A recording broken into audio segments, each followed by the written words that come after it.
জামালপুরে পুরোদমে চলছে রোপা আমন ধান রোপণ। ইতিমধ্যে বাজারে দেখা দিয়েছে সার সংকট। এছাড়া দ্বিগুণ দামে কৃষকদের কিনতে হচ্ছে সার। এ নিয়ে বিস্তারিত জানাতে জামালপুর সদর উপজেলার তেঁতুলিয়া এলাকা থেকে যুক্ত হচ্ছেন জুয়েল রানা। জুয়েল, একদিকে সার সংকট, অন্যদিকে দ্বিগুণ দাম, কৃষকরা কি বলছেন?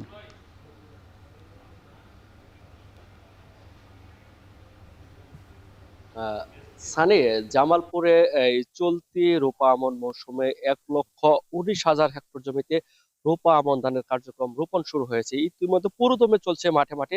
আমার পেছনেই কিন্তু দেখতে পাচ্ছেন কৃষকরা পুরোদমে ধান রোপণ করছে। ইতিমধ্যে এই রোপণকে সামনে রেখে কিন্তু ইতিমধ্যে একটি সার সংকটের ঘটনা জামালপুরে ঘটেছে। অর্থাৎ বলা চলে জামালপুরে ইতিমধ্যে সরকার নির্ধারিত যে সার রয়েছে ইউরিয়া সার 1350 টাকার বস্তা নির্ধারণ করে সেই সার কিন্তু বিক্রি হচ্ছে 1600 থেকে 1700 টাকা। আর পটাশ সার বিক্রি হচ্ছে 1050 টাকা নির্ধারণ করা থাকবে, সেটি 1100 টাকায় বিক্রি হচ্ছে। আর ডিওপি সার 1050 টাকা সেটিও নির্ধারণ করে, সেটিও কি বিক্রি হচ্ছে কিন্তু 1400 থেকে 1700 টাকা মতো। অর্থাৎ দ্বিগুণেরও বেশি সার কিন্তু দিয়েই কিন্তু কৃষক এই রোপা আমন ধান রোপণ করছে মাঠে। আর কিছু চলে সংকটের কথা যদি বলি, তাহলে এই মুহূর্তে কি ডিলাররা তারা সিন্ডিকেটের আওতায় নিয়ে এসে কিন্তু সার বেশি দামে চড়া দামে বিক্রি করছে।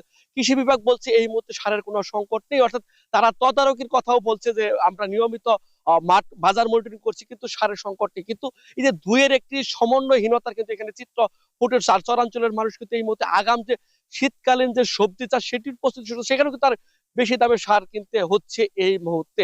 আরেকটি বিষয় বলা চলে যে সারের দাম বেশি, এতে কিন্তু কৃষকরা কিন্তু বিপাকে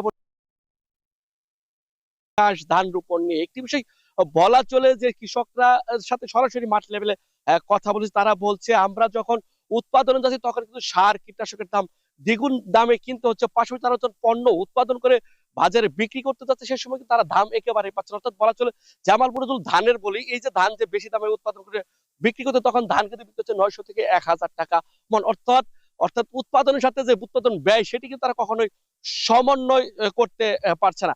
এই ছিল জামালপুর থেকে আমার কাছে সবশেষ তথ্য। সানি।